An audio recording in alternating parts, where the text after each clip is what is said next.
Hello friends, it's Nancy from Astrology and Angel Mediums, and today I have another weekly check-in reading for the week of Sunday, May 10th. So happy Mother's Day to those that celebrate. Feliz Día de las Madres para todas las madres que están allí y que celebran en México y también en otras partes de Latinoamérica. And all the way through Saturday, May 16th, which will actually be my birthday. So wish me a happy birthday down below. I'm kidding. I'm not one of those. And what a week, huh? I feel exhausted. We did have Pluto station retrograde last week, which I forgot to mention in my last video.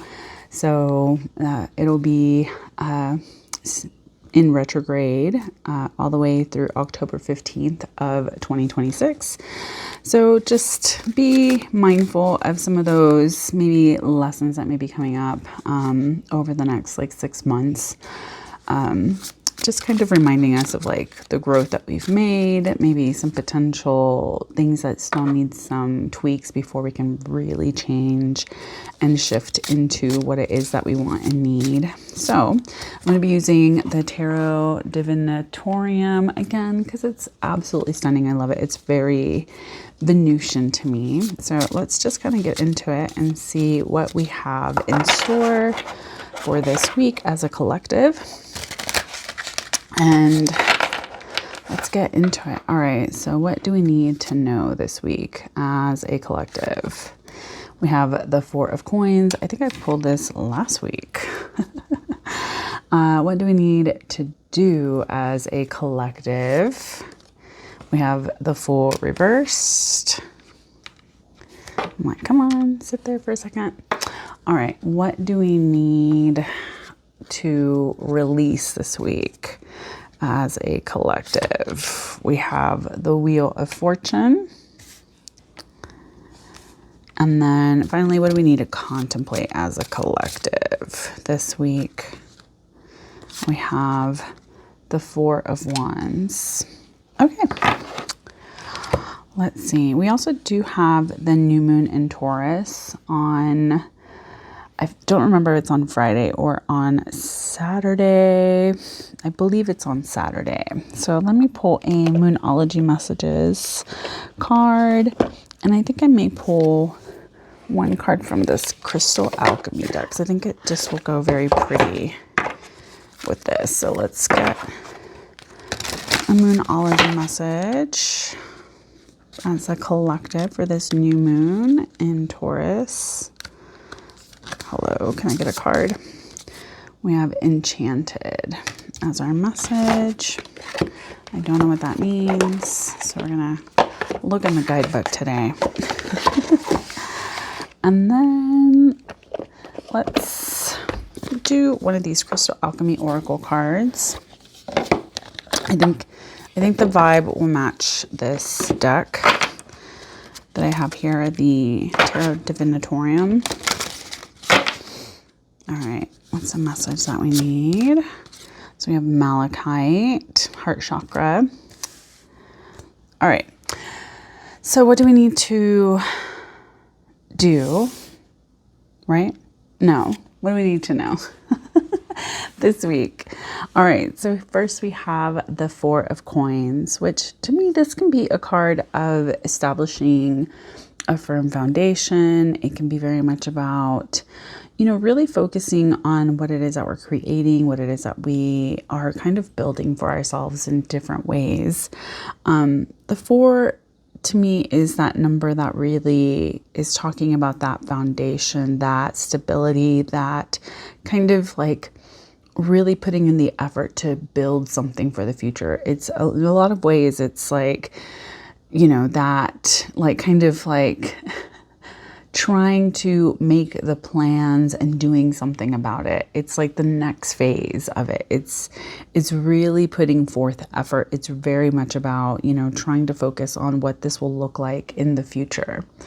Pentacles can be the physical manifestation of things. It can be very much this energy of, what we have, what we're doing, as far as like the behaviors that we're exhibiting. It can be very much a card of like the material, the physical, career, coins, finances, our physical health.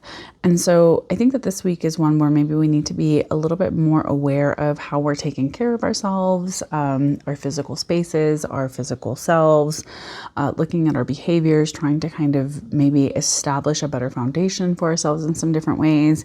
And with this being what we need to know, I think that this is one where it's a good time to be more present in like what we have and what we're doing in our day-to-day lives.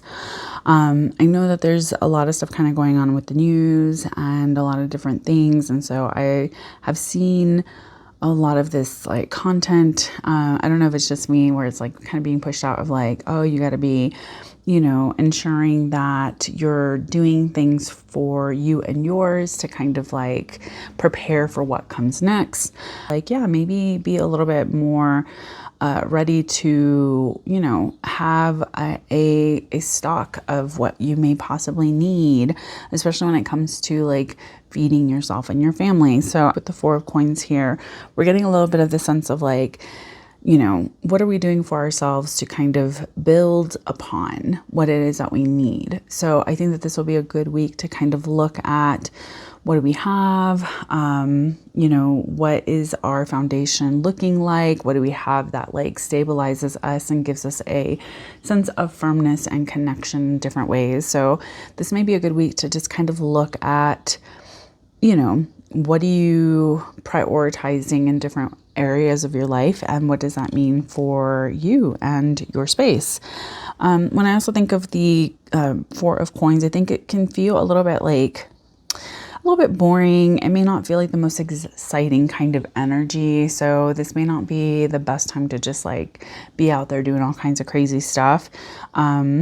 It just feels very much like it's reminding us of like our stability, our, what are we doing on our day to day? What are we building towards?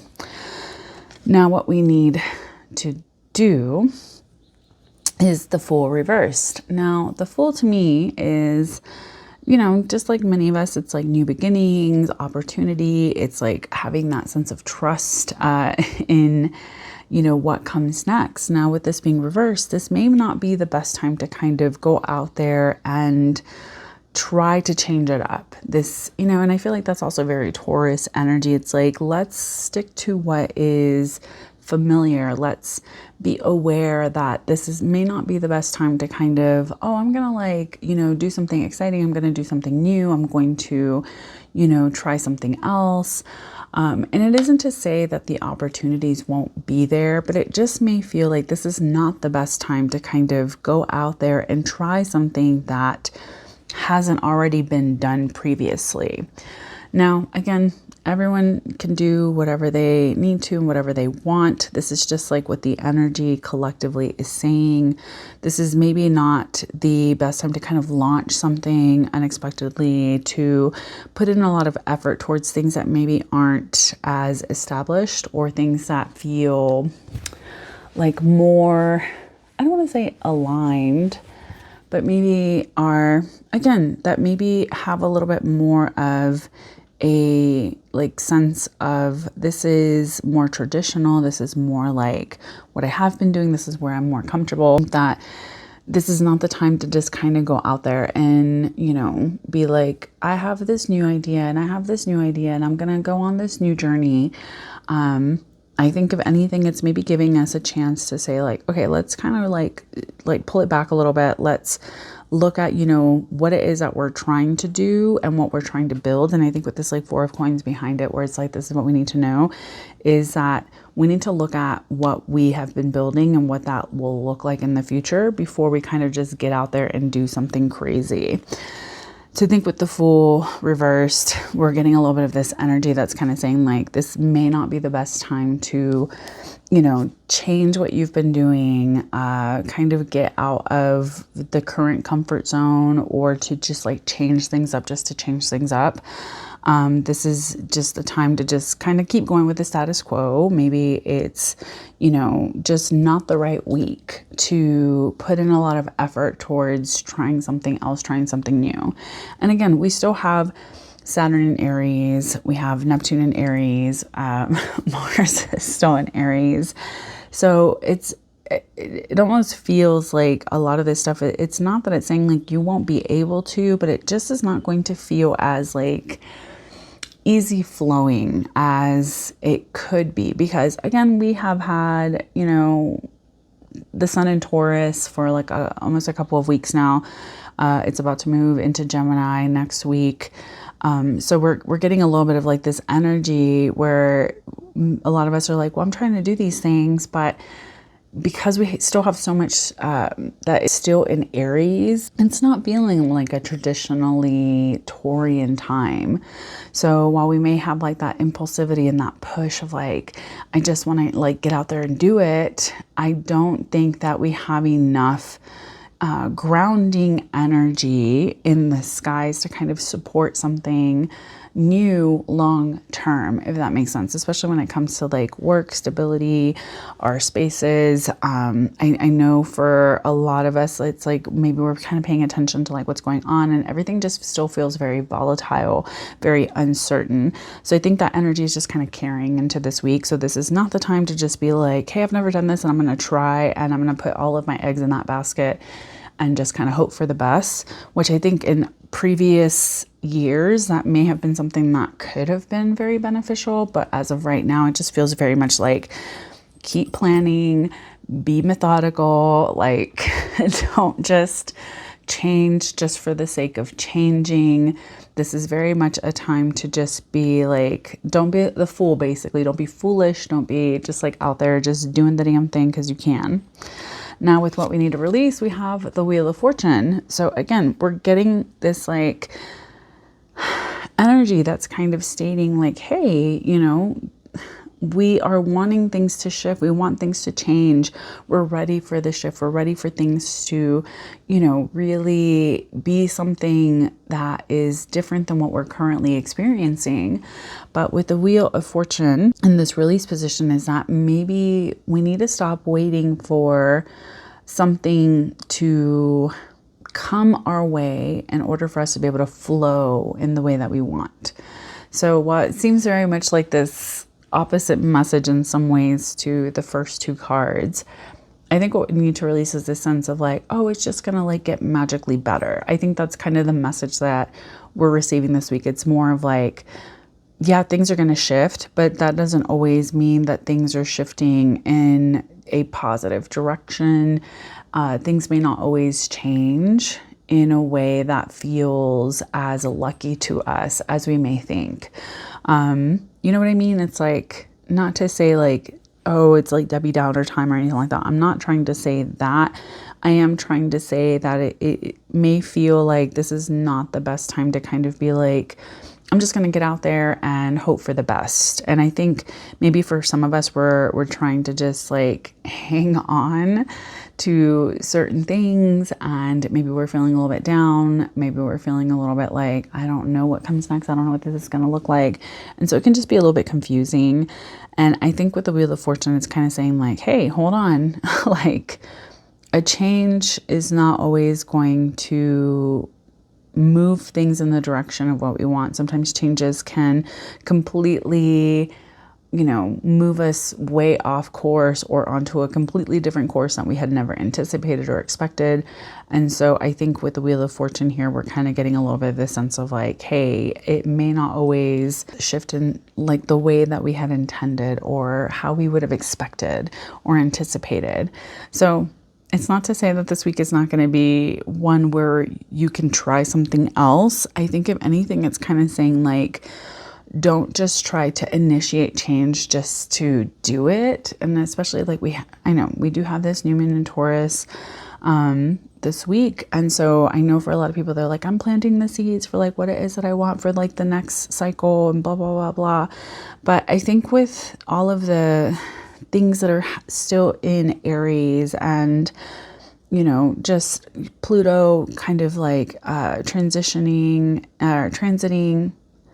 and with Pluto transiting retrograde in Aquarius, I think a lot of us are kind of getting this like mixed messaging of like, what should I do next? And what should I do? And this and that. And so it's very easy to kind of get off course. I think that this is going to be a week where we're just not really seeing a lot of the progression that we would like in certain areas. And maybe it's more of like, what am I currently doing?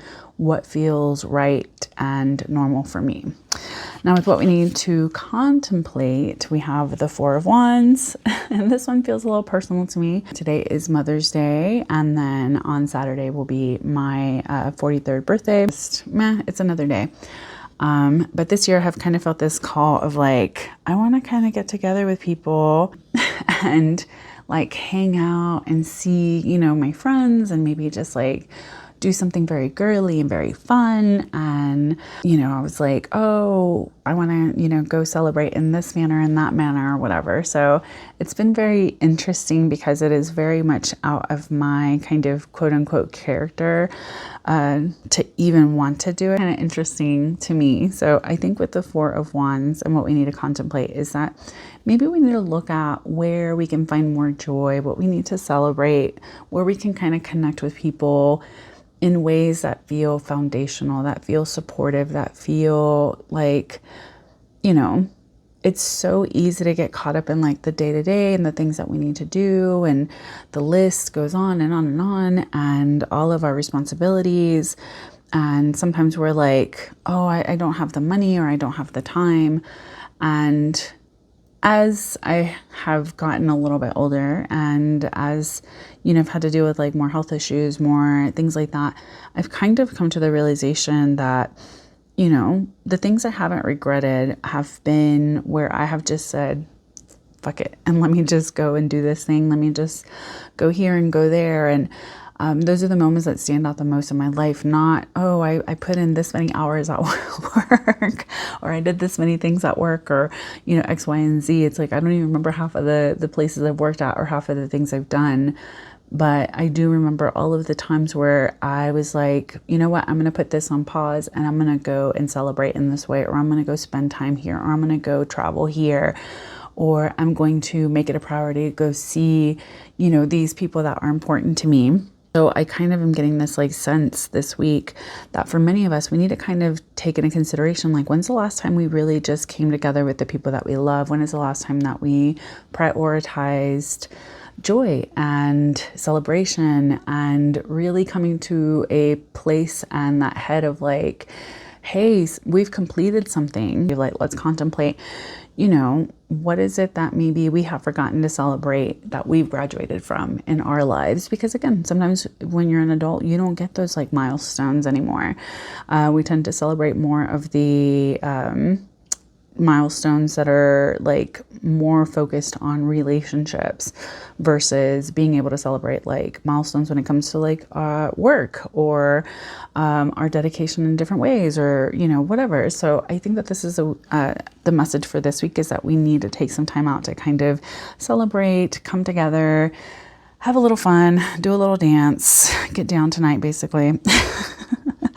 So I think that this week can feel, I don't want to say like there is like this tense thing to it. I think that maybe a lot of us are just kind of really going to be a little bit more thoughtful when it comes to, you know, what are we building? What are we working towards? And I think a lot of us, like, we've been so focused on like, oh, I'm just trying to get, you know, I'm trying to work hard and I'm trying to do this. And I get it. Like, life is extremely expensive and unpredictable, and everything going on right now, it can just feel very much like destabilizing in a lot of ways. And so I think a lot of us are just so focused on like, well, you know, I gotta like take care of me and mine, that we're kind of forgetting how to like stop and celebrate that we have ourselves here and that we have the people that we love around us. So maybe take a little time to, you know, reconnect with people that you love, people that, you know, just bring you a little bit of joy to the hard work and stability that you've been doing. And this isn't a time to just kind of get out there and try something new, in the sense of something that is like going to be very heavily responsible for what it is that you're trying to do, if that makes sense. So just pay attention. Now, with our moon message, we have enchanted. This is moonlight. And again, I was like, I'm going to use the guidebook on this one because I don't know what this could mean. So there's something magical and enchanted about moonlight. Whatever it touches turns a beautiful creamy silver. Something is doing this in your life right now or is about to. Life is all about cycles, as is astrology and moonology. Right now, you're about to move into a more enchanted time or cycle in your life if you believe. Right now, okay, whatever you're wishing for can come true because you're starting to believe again, perhaps after a rough time. This card reminds you to focus on the good while you process the difficult. If you can't yet feel the magic in your life, take support from a daily practice of just breathing out with the intention of breathing out stress through cleansing breaths. It might be dark now, but there is moonlight at the end of the tunnel, so keep the faith and see the world through kind eyes. If you affirm that something is too good to be true, you might make it so. Instead, believe that life can be magical for you, and it can be. So I think that this is really just saying, like, trust the process, believe, achieve, expect good things. Now, one of the big things I have been trying to focus on the last couple of weeks is working on like my mindset, working on how I view things, how I receive things, how I am showing up in different areas of my life. And I think that this enchanted message for this week, it really does fit like this Taurus new moon kind of vibe of like, hey, we deserve to have lusciousness and, just, things that feel and taste and are good in our lives. And I think like the Four of Wands, where it's like and even the Four of Coins of like, we've done the hard work, we've done everything we needed to. And now I can kind of sit back a little bit and celebrate what I've done, what I've accomplished. So I think that this is just kind of letting us know like, hey, we need to kind of bring in more of like that vibe of like, let us just really enjoy things for what they are, we can. All right, so the last card is Malachite. This is all about the heart chakra. This is emotional protection, precision, and guidance. And this one also has a really great guidebook. So we're going to look inside of her real quick. All right, so the shadow key is neglect. The spirit key is guardianship here. So it's, again, emotional protection, precision, and guidance. So the affirmation is, I rid myself of all that does not serve me, like a spring clean for my soul. So this is kind of saying that there's an opportunity to buckle up and prepare yourself for some swift and decisive action. Your emotional housekeeping service has arrived, and anything that has been gathering dust or been neglectfully swept under the carpet is about to be dragged out for a robust spring clean. Whether you need emotional support, a life change, spiritual protection, or some direction, Malachite is here to take charge and show you the way forward with bullseye precision, and so you'd better hold on tight. So Malachite is one of these crystals. Again, it's absolutely stunning. I don't know if you can kind of see, whatever, if you haven't seen Malachite in person. It can be very intense. Because it's not like this gentle heart chakra crystal, like, aventurine or some of these other like green heart chakra stones that can just be very gentle, like a rose quartz. It's just like very gentle energy. Malachite kind of comes in and is like, all right, that's enough. It does help with a lot of emotional protection. It like helps absorb a lot of negative energy. And it's essentially kind of like saying like, hey, any emotional trauma you've been carrying, Malachite's going to help you kind of get to the bottom of it. Now, I think that this week, especially given what we have with the cards of where we're going to feel almost like this trying to rebalance between these two different elements of ourselves and trying to kind of say like, well, I'm just here along for the ride. I don't really control where it's going. I don't really control how it's going to look whenever I get there. I don't even know where the heck I'm going. I think that Malachite is here as a reminder that, we are being taken exactly where we need to go. And maybe some of the stuff that's coming up with us emotionally is because we're ready to process it. I know for me, like the last few days, I've been a little bit more emotionally minded in certain ways. A lot of us are kind of looking at like, what have I been doing? Like, what is it that maybe I've been allowing that doesn't really make sense anymore? Or what have I done that maybe I thought was protective and in a lot of ways was like neglectful for me? So I think a lot of like heart-centered, heart-opening connections, relationships, and even like mindfulness will be very significant this week. So I want to say thank you so much for joining me this week. I hope that this reading gives you some clarity. And I want to say thank you so much for being here on my channel, for watching the things that I post. I was hoping to post a little bit more in May, but it just hasn't worked out yet in that way. But maybe in the summertime, since I will be a lot more in the summer. So I will definitely try to create more content to share with everybody. So I want to say thank you so much for being here with me. Please take care, stay safe, and as always, make good choices. Bye.